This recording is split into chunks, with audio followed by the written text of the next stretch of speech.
আমরা ধরো ওই ব্লকের মধ্যে কাউকে হাত দিতে দিব না, কারণ রিসার্চ ব্লক। এটার মধ্যে ভাই তুমি কাটো নাড়ো চারো যা করো করো, যা ভুল করার এখানে করো, করে শিখো আর কি। Particularly for farmers. ওহো, এটা একটা এরকম মানে আনইভেন ছিল, পাথর টাথর কেটে কুটে এটাকে লেভেল করা হয়েছে আর কি। আচ্ছা আচ্ছা, তো এটা হচ্ছে জায়গা আর কি, এটা ফুট হিলে একদম করা হয়েছে আর কি। হ্যাঁ, তো ওয়েল প্ল্যানিং করে তুমি দুটা ব্লক উপরে দেখলে, এইটা একটা ব্লক। কেউ যদি বলে পাহাড় কেটে করেছো সাস্টেনেবল প্র্যাকটিস, এটা তো না। একটা ব্রিডিং ব্লক দেখালাম, এটা দেখালাম। তো এখানে পুরোপুরি year how many pillars breeding block? 36। আর এটার মধ্যে আছে তোমার 252 পিলার্স আছে। একটা মধ্যে 4টা গাছ, তার মানে 1004টা গাছ রয়েছে এখানে। ঠিক আছে,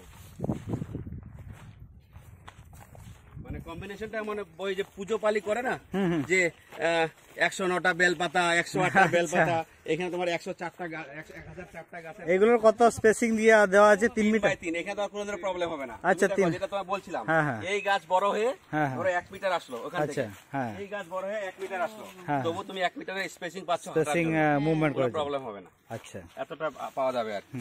এটা কবে লাগিয়েছিলে বলছে? 26শে জানুয়ারি না? জানুয়ারি লাস্ট ইয়ার 2022 ডিস্ট্রিক্ট কালেক্টর এসে এটাকে ইনোগ্রেট করেছিল। অনেকে বলবে যে এত বড় স্পেসের মধ্যে কেন অন্য আরহার টারমারিক ফার্মিং কেন লাগাচ্ছ না?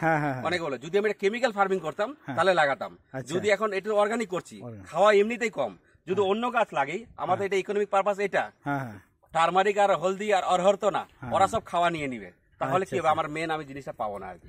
সেই জন্য এটাকে আমরা স্পেসটা এমনিতেই ছেড়ে দিয়েছি আর কি। অর্গানিকের মধ্যে উইথ ড্রাগন ফ্রুটস ইন্টারক্রপিং বা মাল্টিপল ক্রপিং ঠিক হবে না আর কি। ওহো, মানে নিউট্রিয়েন্ট ম্যানেজমেন্ট তার মধ্যে একটা এসপেক্ট আসছে আর কি। হ্যাঁ, কারণ কি ম্যাক্সিমাম নিউট্রিয়েন্ট যদি ওরা নিয়ে নেয় তাহলে তো এই কিছু অ্যানিমাল ক্রপ গুলো। হ্যাঁ। তো আরো রিং লাগানো বাকি রয়েছে এর মধ্যে। এটা কত আছে এখানে বললে? কতগুলো আছে? 1008টা গাছ রয়েছে। 1008টা গাছ। আচ্ছা, এটা আছে তোমার 2035 মিটার স্কয়ার এরিয়া। আচ্ছা, ওইটাকে ছাড়া, ব্রিডিং ব্লক ছাড়া।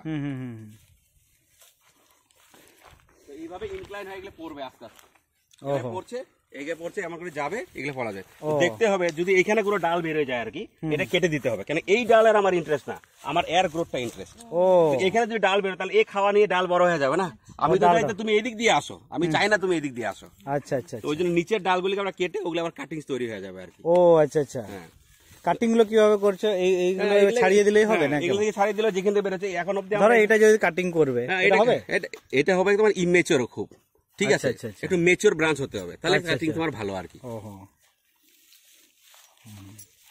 তুমি দেখবে এখানে আমাদের একটা প্রবলেম দেখতে পাবে, আমরা যেটা দেখতে পাচ্ছি ওই ফার্মার ইন্টারাকশন অনল, এখানে খুব গরম হয় আর কি, ঠিক আছে, এরকম বার্নিং সেন্সেশন আসতে পারে আর কি, কাঁচা ডালগুলির মধ্যে বার্নিং সেন্সেশন আসতে পারে, এটা বার্নিং এর জন্য স্কর্চিং হিট আসতেছে, ইয়েলোইং হয়ে যাবে টিপগুলি, তাহলে কি আমাদেরকে একটু ফোলিয়ার অ্যাপ্লিকেশন অফ ওয়াটার দিতে হবে আর কি, একটু স্প্রিংকলার স্নান করাতে হবে, খুব গরম। এটা হলো তোমার ড্রাগন ফ্রুট, তোমার মানে সান লাভিং প্লান্ট, এখানে সকাল 6টার সময় সান চলে আসে গরমকালে, প্রায় বিকাল 5টা অবধি সূর্য থাকে, এই জন্য গ্রোথটা খুব বিগার এখানে।